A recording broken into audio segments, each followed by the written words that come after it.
Muito bem, amigos do Arena Esportiva, estamos de volta com o tema: o basquete no estado do Rio de Janeiro não terá o estadual este ano. Durante os Jogos Olímpicos, a Arena 1 e também em Deodoro, o deputado Milton Rangel e também o Anderson Nogueira. Eles foram palcos da modalidade. Depois, os ginásios não foram mais utilizados para o esporte.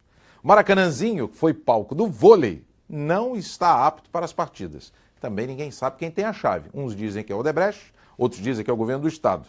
A Rio Arena, aquela antiga HSBC, hoje Jones, que é uma empresa americana, que adquiriu inclusive o name rights aí desse local, tem problemas. Vasco e Flamengo, em janeiro, pela NBB, vocês devem estar recordados, jogaram sem a presença da torcida a pedido da Polícia Militar. Essa arena foi construída para o PAN de 2007, a antiga HSBC.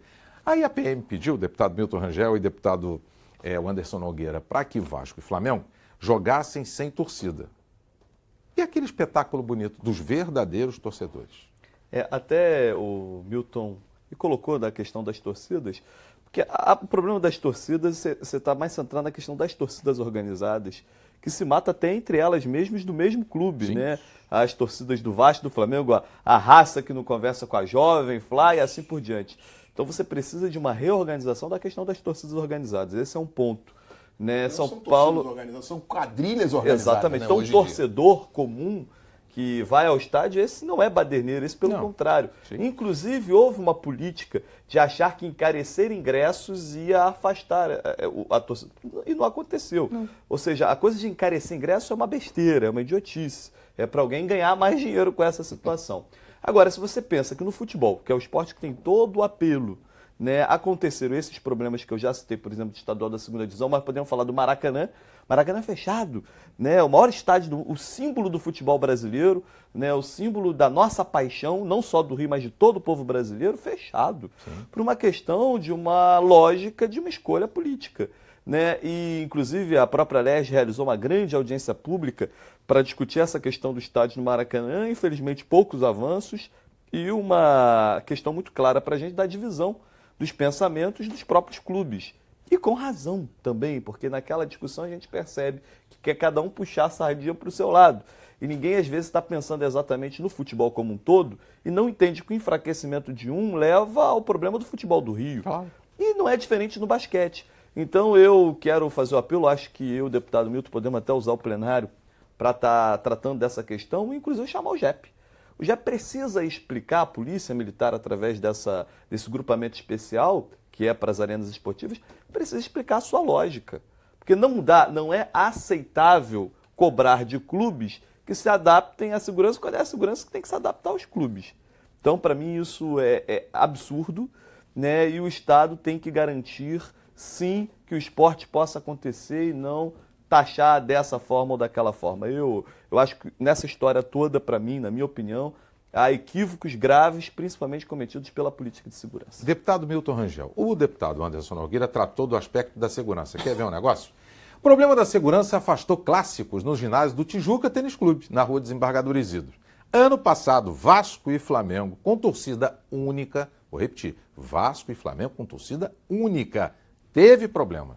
Membros de facções organizadas do Flamengo se enfrentaram numa briga generalizada nas arquibancadas e foram para as ruas vizinhas. Eu moro na Rua Desembargador Isidro, onde é o ginásio do Tijuca. E a polícia militar chegou a prender 70 pseudos torcedores do Flamengo, deixados eles enfileirados no fim da Rua Desembargador Isidro. Teve tiroteio na Henry Ford, que é onde também tem uma entrada do Tijuca, e na Conde de Bonfim também, que tem a entrada principal do Tijuca Tênis Clube. Deputado, nem com torcida única. E aí o JEP não dá condição. No Tijuca, não dá lá no ginásio Canela, na Gávea, não dá em São Januário. Eu tenho que concordar com o Anderson. Isso não justifica essa postura de fechar a torcida, de fechar os estádios, fechar os estádios. Não justifica. Nem a questão da torcida única, nem a questão de sem torcida. Sem torcida, então, de jeito nenhum. Quer dizer, eu fico vendo o atleta, né? Como é que o atleta que está acostumado a ser aplaudido e vaiado vai jogar para um estádio silencioso em que ele só escuta a batida da bola, né? Não vai ter incentivo a bolinha nenhum. Quer dizer, o ruído da torcida é fundamental para o estímulo do atleta. Sim. Agora, você falou muito bem, a facção. São facções criminosas que tomaram conta dessas torcidas organizadas. Agora, o relato que o Anderson fez aqui sobre a nossa audiência pública realizada aqui espelha isso. Nós tivemos 4 presidentes dos grandes clubes presentes ali. Cada um falava um idioma.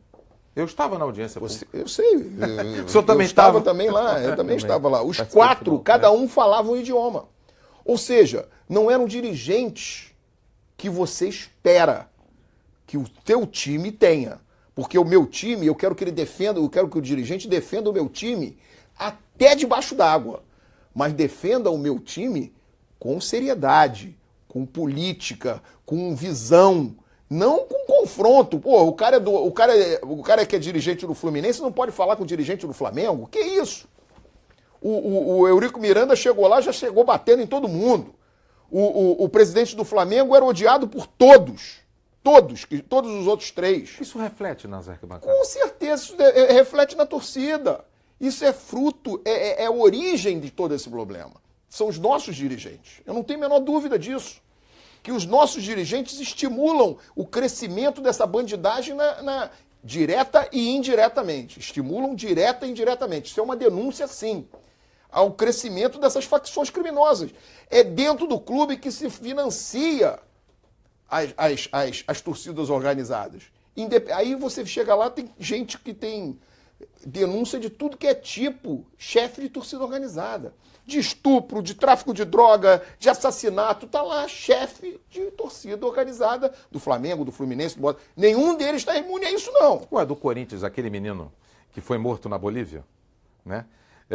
Eles ficaram presos o quê? 40? Acho que foram 2 meses ficaram presos na Bolívia. Vários torcedores do Corinthians. Quando deu uma confusão em São Paulo, que eles voltaram, aí uns meses depois deu uma confusão em São Paulo, um deles estava naquela confusão, estava na arquibancada em São Paulo. Exatamente, porque parece uma preguiça. Isso. Não resolve o problema. Porque o JEP, por exemplo, dizer que não vai dar segurança, que não vai poder ter o campeonato, é uma preguiça.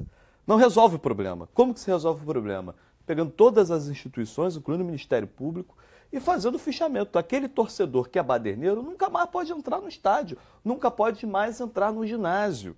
Né? Você tem que pensar, vai ter que acabar com as torcidas organizadas, que você acabe com as torcidas organizadas.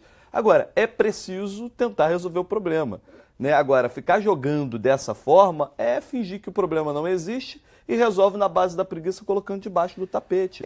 E aí vem o trabalho de formação do basquete que traz um transtorno gigantesco para daqui a pouco o Brasil nas Olimpíadas e o Rio que é fundamental para isso. Nós vivemos os dias de hoje que é o dia da tecnologia.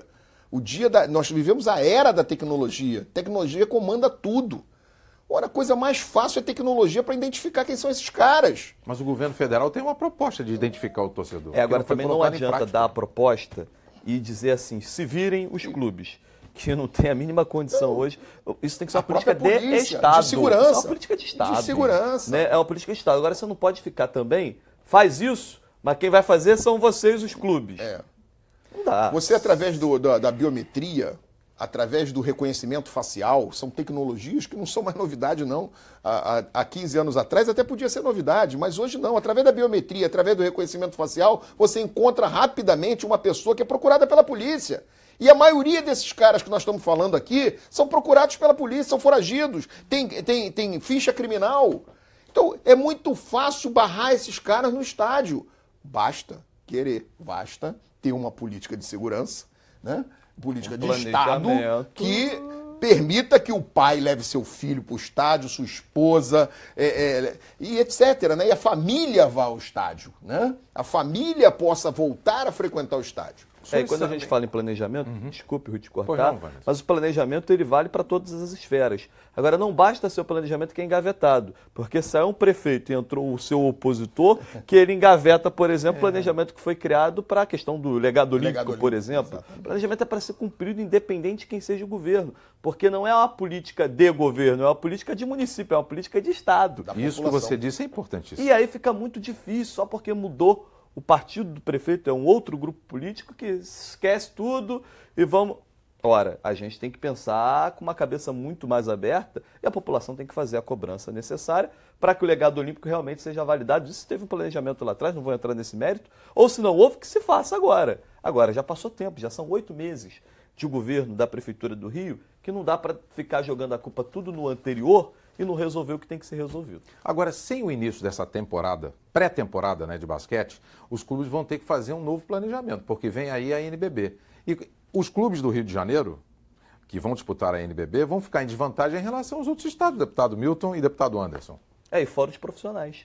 Não se pode esquecer dos profissionais. Sim. Porque, ainda que no basquete tenha menos profissionais do que no futebol, por exemplo, mas quando um clube para aquela atividade, separa também, geralmente, as divisões de base, separa um conjunto de profissionais que ficam simplesmente desempregados. Uma coisa liga a outra? Simplesmente desempregados. A gente tem que pensar nessas questões. E aí a gente não está falando dos altos salários de atleta de NBA, a gente está falando de atletas que recebem salários baixíssimos e que dependem disso para sobreviver, para suas famílias sobreviverem. Então, é a questão do esporte, é a questão do emprego dessas pessoas no momento de crise profunda e a questão das próprias paixões clubísticas que fazem com que aquele pequenininho possa se interessar, por exemplo, por basquete. O basquete hoje não é mais o segundo esporte popular do Brasil por uma série de fatores, de erros, acima de tudo, de direção de dirigentes. O Brasil ficou proibido de jogar a nível internacional. A CBB, a Confederação Brasileira de Basquete, até a outra administração, ela foi proibida de ter jogos internacionais. A seleção não podia jogar. Voltou agora, recentemente. A incompetência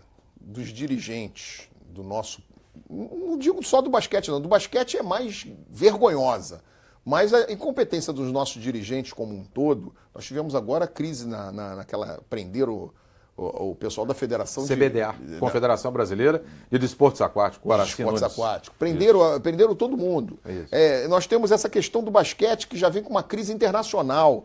E essa paralisia que a gente vê no Campeonato Carioca, com certeza nós não vamos disputar título esse ano. Com certeza, porque a questão técnica é fundamental. Você está em permanente disputa é fundamental para que o cara se aprimore tecnicamente e mantenha um nível de atleta de ponta. A questão salarial, com certeza, vai afetar muitos desses atletas que não têm essa valorização toda. Mas esses que têm muita valorização vão estar afetados pela questão técnica. No ano que vem, talvez não sejam mais nem chamados para uma possível seleção, porque não conseguiram atingir o nível de competição. Com certeza. Bem, eu quero agradecer ao senhor deputado Milton Rangel, ao senhor deputado Anderson Nogueira pela presença aqui no Arena Esportiva. Obrigado pela presença dos senhores, porque esse tema do basquete é um tema que vai também para o futebol, que se fala em torcida única, vai para o vôlei e todos os esportes. Porque, afinal de contas, quais são os eventos que nós estamos tendo no Rio de Janeiro depois dos Jogos Olímpicos e Paralímpicos? Campeonato Brasileiro, isso já estava previsto. Copa do Brasil já estava previsto, estadual já estava previsto. E aí?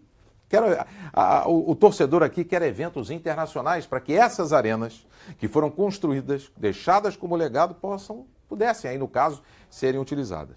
Então eu quero agradecer a presença do senhor deputado Milton e também do Anderson Nogueira aqui no Arena. Um abraço, Rui. Obrigado. Okay. Eu que agradeço estar aqui. Muito obrigado. Bem, nós chegamos ao final do Arena Esportiva e contamos então com as presenças dos deputados Milton Rangel e o Anderson Nogueira. Você também pode assistir ao programa pela internet no www.alerj.rj.gov.br. TV Alerj, o canal do povo fluminense.